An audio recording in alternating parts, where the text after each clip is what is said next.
Pod vodstvom in koordinacijo Javne agencije Republike Slovenije za varnost v prometu poteka nacionalna preventivna akcija o uporabi mobilnih telefonov med vožnjo.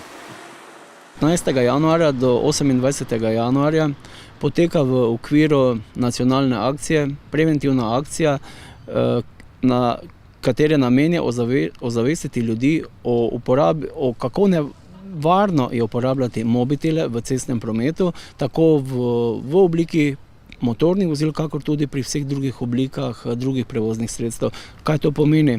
Javna agencija Republike Slovenije za varnost prometa v času, kot smo že rekli, od 15. januarja do 18. januarja načrtuje to preventivno akcijo, katere deležnik je policija in sodeluje v tej preventivni akciji.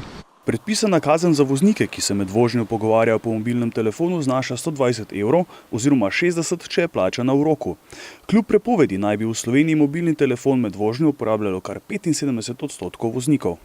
Zadnja leta imamo so policisti ugotovili precejšnje število nepravilne uporabe mobilnih telefonov v cestnem prometu. Če konkretno govorimo o policijski upravi Maribor, se ta številka giblje za leto 2017 približno 5000 voznikov, ki je nepravilno uporabljalo mobilne telefone v času vožnje. Prostoročno telefoniranje je dovoljeno, ni pa varno.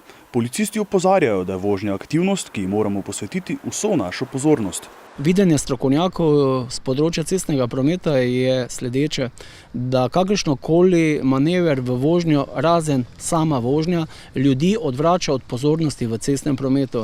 Naši možgani so sposobni v trenutku dojemati samo eno situacijo in biti pozorn na ovire oziroma kakršne druge spremembe, ki se dogajajo v cestnem prometu. Tako da bilo kakršna koli druga dejavnost, ki jo voznik počne med vožnjo, voznik več ni tako osredotočen na vožnjo, kot bi bil drugače.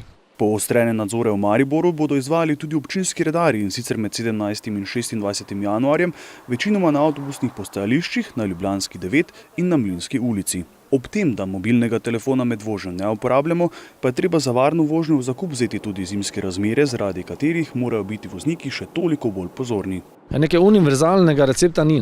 Vremenske razmere so tiste, ki se jim moramo prilagajati.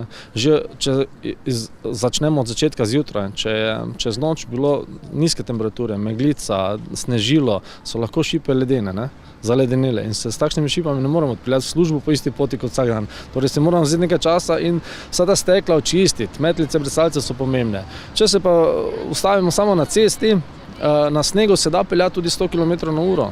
Samo ustaviti se pa ne bo dalo tako kot po suhem.